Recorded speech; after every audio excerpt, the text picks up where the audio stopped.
अहिले भन्दा करिब 30 वर्ष पहिला काठमाडौँको सडकमा यस्तो अत्याधुनिक सवारी साधन चल्थ्यो जसले अहिलेका सवारी साधनहरूले प्रयोग गर्ने टेक्नोलोजी भन्दा पनि इफिसियन्ट टेक्नोलोजी प्रयोग गर्थे। यो यस्तो किसिमको अत्याधुनिक सवारी साधन थियो जसले काठमाडौँलाई यो पनि आधुनिक सहर हो भन्ने छुट्टै पहिचान दिएको थियो। काठमाडौँ ट्रली बस सिस्टम। ट्रली बसको क्षमता कति थियो, यो कुन सरकारको बेलामा आएको थियो, आखिर के भयो यसलाई, जसले गर्दा साल 2065 मा यसलाई पुरै बन्द नै गर्नु पर्यो। 2031 सालमा राजा वीरेन्द्रको पालामा ट्रली बस चाइना सरकारले दिएको एउटा सहयोग थियो। ट्रली बस त्रिपुरेश्वरदेखि सूर्य विनायकसम्म जम्माजम्मी 13 किलोमिटरको रुटमा चल्थ्यो। ट्रली बस फुल्ली इलेक्ट्रिक बस हो। चाइना सरकारद्वारा 2031 सालमा पहिलो फेजमै 22 वटा ट्रली बस यो रुटमा राखिएको थियो र बसको डिमान्ड बढेसँगै 2053 सालसम्म आउँदा 10 वटा एक्स्ट्रा थपेर टोटल 32 वटा पुर्याइएको थियो।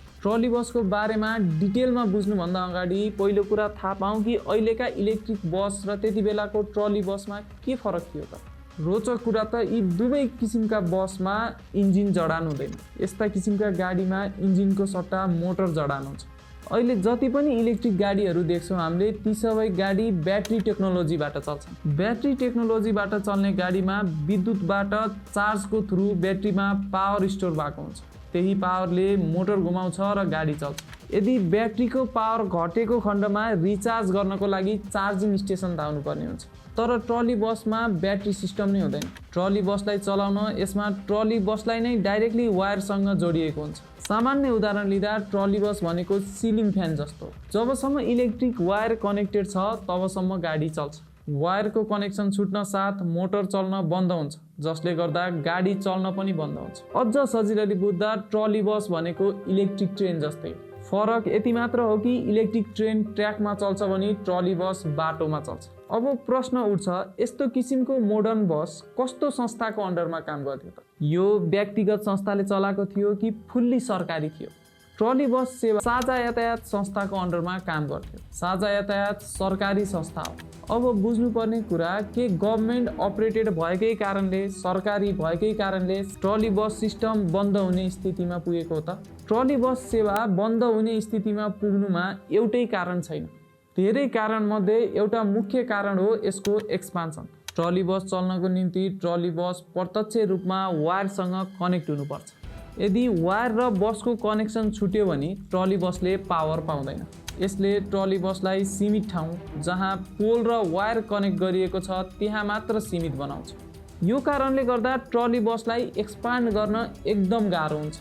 अर्को तर्फबाट हेर्दा काठमाडौँमा सहरीकरण र जनसङ्ख्याको चाप बढ्दै जानाले ट्रली बसलाई एक्सपान्ड गर्नै पर्ने हुन्छ। तर ट्रली बसलाई एक्सपान्ड गर्न पोल र वायरलाई पनि एक्सपान्ड गर्नुपर्ने हुन्छ। यसले बसलाई एक्सपान्ड गर्न गाह्रो बनाइदिन्छ। यो कारणले पनि ट्रली बस बन्द हुनुमा यसको एक्सपान्सन एउटा मूल कारण देखिन्छ। ट्रली बस बन्दै हुनुपर्ने स्थितिमा पुग्नु अर्को मुख्य कारण हो यसको मेन्टेनेन्स र यसका स्पेयर पार्ट्स। ट्रली बस नर्मल गाडी जस्तो थिएन।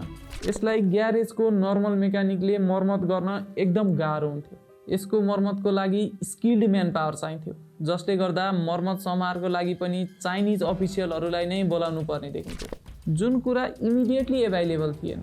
यस्ता बसका पार्ट पूर्जामा पनि सजिलै एक्सेस थिएन। अलि पुरानो भइसकेपछि सवारी साधनले मेन्टेनेन्स खोज्नु पनि स्वाभाविक हो।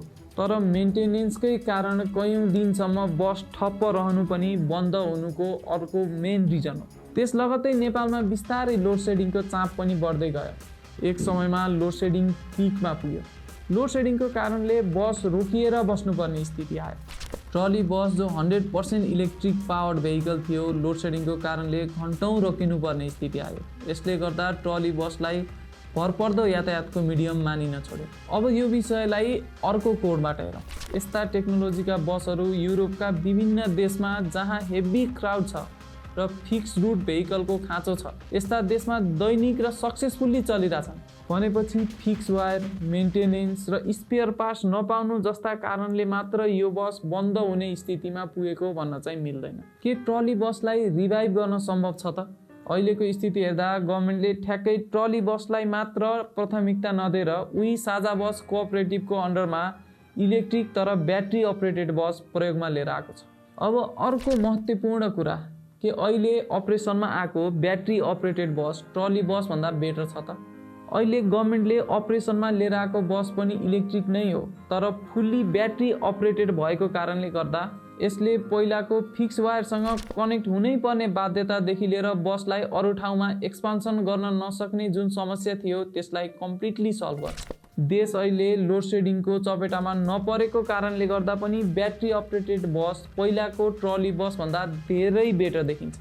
ट्रली बस सिस्टम बन्द हुने स्थितिमा पुग्नुको अर्को मुख्य कारण हो लापरवाही, व्यवस्थापनको कमजोरी र कमजोर जवाबदेही।